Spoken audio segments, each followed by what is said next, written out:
I never thought a family recipe would blur the lines between us. As I watched his expression change while tasting my grandmother's secret dessert, I realized I'd crossed into dangerous territory without even meaning to. Let me take you back to where it all began.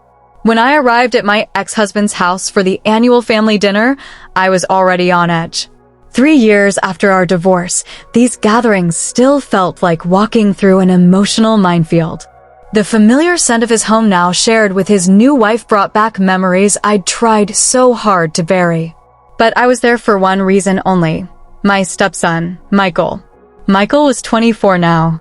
I'd been in his life since he was just 9 years old, but after the divorce, our relationship had cooled significantly. He wasn't my biological son, but for 15 years, I'd been the one who packed his lunches, attended his soccer games, and helped with his college applications. The distance between us now felt like a physical ache. But hey, before I dive deeper into the story, welcome to Tales of Lust. If you're new here, I share real stories about the complicated emotions and situations we find ourselves in when relationships get messy. Hit subscribe if you want to hear more stories like mine. Trust me, you'll want to stay until the end of this one. I hadn't planned anything special for this visit, just bringing my grandmother's recipe book as requested for the family dinner. My ex's new wife, Claire, had asked for some of the recipes the family had enjoyed during our marriage. A peace offering, perhaps. What I didn't expect was to find myself alone in the kitchen with Michael when I arrived 2 hours early due to a mix-up with the invitation time. "You're early," he said, clearly surprised to find me standing at the door. His father and Claire had gone to pick up her parents from the airport.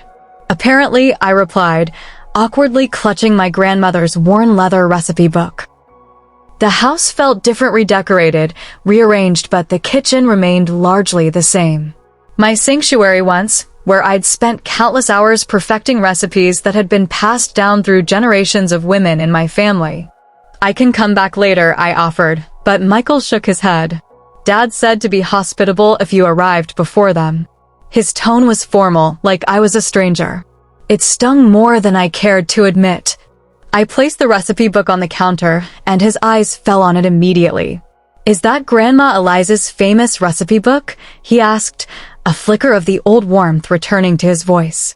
It caught me off guard that he still referred to my grandmother as Grandma Eliza. She had passed away 2 years ago after the divorce, and Michael hadn't been able to attend the funeral due to final exams. I'd always regretted that he never got to say goodbye properly. "It is," I smiled, running my hand over the worn leather cover. Claire asked for some recipes. "The chocolate soufflé," he asked hopefully, and I couldn't help but laugh. It had been his favorite dessert since childhood, complicated to make, but worth every minute for his reaction when it was served. "Among others," I confirmed, and something in the air between us shifted. Just slightly. Without really thinking it through, I heard myself saying, "We have 2 hours. Want to make it together? For old time's sake." That's how it started. Innocently enough. Just a stepmother and stepson reconnecting over a cherished family recipe. But as we moved around the kitchen, falling back into our old rhythms, him gathering ingredients, while I preheated the oven, I felt a warmth spreading through me that had nothing to do with the oven temperature. Michael had grown up. That was my first real observation as we worked side by side. No longer the gangly teenager with perpetual bedhead, but a composed young man. His movements were confident, his questions thoughtful. He'd been taking cooking classes, he told me, inspired by those childhood baking sessions we used to have. "Remember when I dropped an entire carton of eggs trying to separate the whites?" He laughed, and just like that, the ice between us began to thaw. "How could I forget? Your father thought someone had broken in because of all the screaming," I replied, smiling at the memory. For the next hour, we reminisced as we worked. About family vacations, school projects I'd helped him with, the time we got lost hiking and ended up discovering the most beautiful hidden waterfall. It felt natural, comfortable, like stepping back into a favorite sweater you'd forgotten you owned. "I've missed this," he said quietly as we waited for the soufflé to bake, the scent of chocolate filling the kitchen. After you and Dad. After everything, I didn't know if we'd ever have moments like this again. His vulnerability caught me off guard. Michael had always been reserved with his emotions, even as a child. Hearing the raw honesty in his voice made something shift inside me, a protective, maternal instinct mixed with genuine affection for the person he'd become. "I've missed you too," I admitted, and I meant it more than I could express. When the soufflé came out perfect risen high with a delicate crust, I felt absurdly proud. Not of the dessert itself, but of this moment we'd created together. This bridge across the chasm that divorce had carved between us. "You have to taste it first," I insisted, cutting a small portion and offering it to him on a spoon. Grandmother Eliza always said the baker gets the first taste. His eyes met mine as he took the spoon, and something unexpected flickered there, a depth of emotion that made my breath catch. He closed his eyes as he tasted it, and the expression on his face was so reminiscent of his childhood delight that I felt tears spring to my eyes. "It's exactly how I remember," he whispered. "Like no time has passed at all." That's when things began to get complicated. Because in that moment, watching his face light up with pleasure and nostalgia, I felt something shift. Not anything inappropriate, not exactly. But a recognition of him as not just the child I had helped raise, but as a fully formed adult with his own life, opinions, and emotions. An adult who still had the power to make my heart swell with affection. By the time the rest of the family arrived, something had changed between us. Nothing explicit, nothing we could name. But as we all sat around the dinner table, I caught Michael watching me from across the table with an intensity that made me look away quickly. His father, my ex-husband James, seemed oblivious, deep in conversation with Claire's father about golf handicaps. But Claire noticed. I could tell by the way her eyes darted between Michael and me, a slight furrow in her brow. After dinner, as everyone moved to the living room, Michael touched my elbow lightly. "Can I talk to you for a minute?" About some of the other recipes. We ended up back in the kitchen, the recipe book open between us on the counter. Outside, a spring storm had rolled in unexpectedly, rain pattering against the windows. The kitchen felt suddenly smaller, more intimate. "I wasn't just making conversation earlier," Michael said, his voice low. "I really have missed you. After you left, Dad never wanted to talk about it. Like you never existed. 15 years of my life just erased." The vulnerability in his voice touched something deep inside me.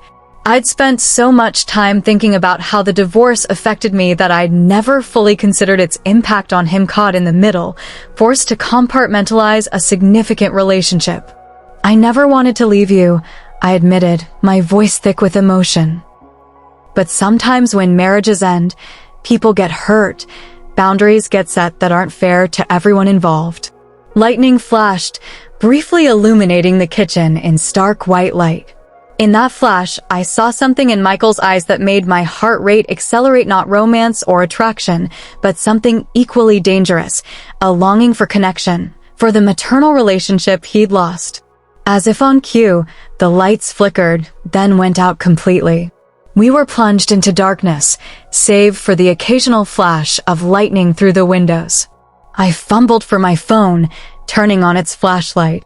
"There are candles in the drawer by the sink," I said automatically, then realized it wasn't my house anymore. I had no right to know where things were kept. But Michael nodded. "They're still there. Dad never rearranged after you left." He lit several candles, placing them around the kitchen. Their warm glow created an atmosphere that felt removed from time, not quite past, not quite present. Just us, the storm, and 15 years of complicated family history. "Can I ask you something?" Michael said, his face half-shadowed in the candlelight. "Why did you really leave Dad?" "He always said it was because you found someone else, but I never believed that."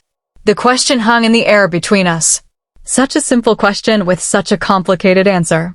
In the dim light, with rain lashing the windows and thunder rolling in the distance, it felt like we were in a confessional space where truth could be spoken without consequences. "I left because I stopped recognizing myself," I said finally. "Your father and I, We wanted different things. He wanted me to be someone I couldn't be anymore. And rather than become bitter and resentful, I chose to leave. Was there someone else? Michael pressed, his eyes intent on mine. No, I said firmly. Not until much later. That was just easier for your father to accept than the truth that sometimes people just stop fitting together. Michael nodded slowly, absorbing this. I used to blame you, he admitted, for tearing apart our family. But as I got older, I started to understand. Dad can be inflexible. I smiled sadly. We all have our flaws. I wasn't perfect either.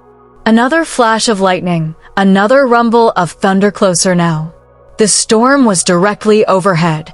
In the kitchen, something had shifted between us. Not inappropriate, but intimate in a way that felt dangerous nonetheless. I was suddenly acutely aware of how this would look to anyone who walked an ex-wife and stepson alone in candlelight, heads bent close together over an old recipe book. I should probably go check on the others, I said, taking a step back. The spell was broken, reality intruding. But Michael reached out, his hand catching mine. Wait, there's something else I wanted to ask you. His touch was innocent, but it sent alarm bells ringing through me. Not because I felt anything romantic, God, no, but because I recognized in myself a dangerous longing to reclaim my place in his life, to be needed and important to him again. And I knew, with sudden clarity, that this emotional intimacy could easily be misinterpreted by him, by me, by others. I think about you more than I should, he said quietly, and my heart nearly stopped. Not like that, he added quickly, seeing my expression. But I miss having you in my life. As my mom, the mom who chose me, even though you didn't have to. Relief washed through me, followed immediately by a wave of guilt. What had I been thinking? Of course, that's what he meant. Michael wasn't expressing inappropriate feelings, he was expressing grief for a maternal relationship severed by adult complications. I've missed being there for you too, I admitted, gently extracting my hand from his. But we need to be careful here, Michael. Your father. I know, he sighed. He'd misunderstand. The power flickered back on suddenly, harsh overhead light dispelling the intimate atmosphere. It felt like being abruptly awakened from a dream. In the bright light, I could see the kitchen clearly, the scattered cooking ingredients, the open recipe book, the melted soufflé we'd forgotten about. Everything looked so ordinary, so innocent. But I knew we'd been treading dangerous, emotional ground. Over the next few days of my visit, I found myself creating distance between Michael and me, making excuses to avoid being alone together, ensuring others were always present. I could tell he was hurt by my sudden coolness, but I knew it was necessary. The candlelit conversation had revealed something important. We were both vulnerable to misinterpreting emotional intimacy for something it wasn't. One afternoon, I found myself alone in the kitchen again, copying recipes from the book for Claire as promised.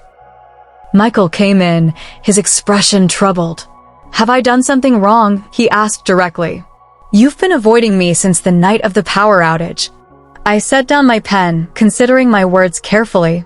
No, you haven't done anything wrong. But I realized something that night that concerned me. What?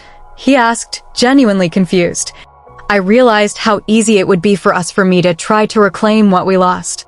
For me to step back into a maternal role in your life. And that wouldn't be fair to anyone, not to Claire, who's trying to build her own relationship with you, not to your father, and ultimately not to you or me either. Michael was silent for a long moment, processing this. So you're pulling away to protect us? To establish healthy boundaries, I corrected gently. I will always care about you, Michael. But our relationship needs to evolve into something appropriate for who we are now, not stepmother and child, but adults with a shared history and genuine affection. He nodded slowly, understanding dawning in his eyes. I think I've been clinging to the past, he admitted. Trying to get back what we had before everything fell apart. We can't go back, I said softly. But we can move forward in a way that respects everyone's boundaries. That conversation marked a turning point. The remainder of my visit felt more relaxed, the tension dissolving as we found a new footing. On my last day, I made a decision that I'd been contemplating for days. I found Michael alone in the garden, reading a book on the bench beneath the old oak tree, his favorite spot since childhood. "I have something for you," I said, holding out my grandmother's recipe book. His eyes widened. "I can't take this.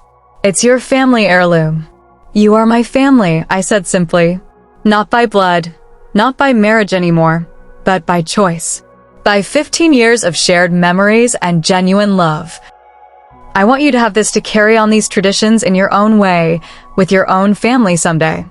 I'd inscribed the inside cover, "To Michael, who will always be family by choice. With love and good memories, Catherine." He took the book reverently, running his fingers over the worn leather cover, just as I had done days earlier. When he looked up, his eyes were bright with unshed tears. "Thank you," he said simply. No dramatic declaration, no crossing of boundaries, just genuine gratitude and understanding. The next morning, I left earlier than planned. Not running away this time, but making a conscious choice to give the new family unit space while still leaving the door open for a healthier relationship with Michael in the future. 3 weeks later, I received a text message with a photo attached, a perfectly executed chocolate soufflé. First attempt on my own. Not as good as ours, but getting there, the message read. And then, "Thank you for seeing me as family when you didn't have to. And thank you for showing me how to set boundaries without cutting ties." I smiled as I typed my reply. "The soufflé looks perfect. Grandma Eliza would be proud. We've established a new kind of relationship now, occasional texts, shared recipes, genuine interest in each other's lives without overstepping." He started dating someone seriously, a young woman he met in his cooking class. When he sent me a picture of them together, I felt nothing but genuine happiness. Looking back at that visit now, I realize how easily things could have gone wrong. Not because either of us had inappropriate intentions, but because emotional intimacy can be so easily confused when you're vulnerable and longing for connection. What some might have interpreted as attraction was actually something much more complicated: grief for a lost family dynamic, longing for a simpler past, the complex love between a step-parent and child trying to navigate adult relationships. Was I wrong for feeling momentarily confused about our relationship? Or was it simply human to struggle with boundaries when emotions run deep? I believe that sometimes the most loving thing we can do is recognize when a relationship needs to change shape, not disappear altogether. I keep thinking about that moment in the candlelit kitchen when everything felt suspended between past and present. There was temptation there, but not the kind most would assume. The temptation was to ignore reality, to pretend we could simply pick up where we left off without acknowledging how much had changed. In choosing to establish clear boundaries instead, I believe I offered Michael the most important taste of all. A taste of what healthy adult relationships look like, with all their complexity, honesty, and respect. Some connections aren't meant to be severed completely, but they do need to evolve. And sometimes, the most powerful act of love is recognizing when and how to redraw the lines without erasing them entirely. That's my story. I'd love to hear your thoughts in the comments below. Have you ever had to redefine an important relationship in your life? How did you navigate those emotional waters? Remember to subscribe to Tales of Lust for more stories about the complex emotions and choices we face in our closest relationships. Until next time, this is Catherine, reminding you that the heart's intentions are rarely as simple as they seem.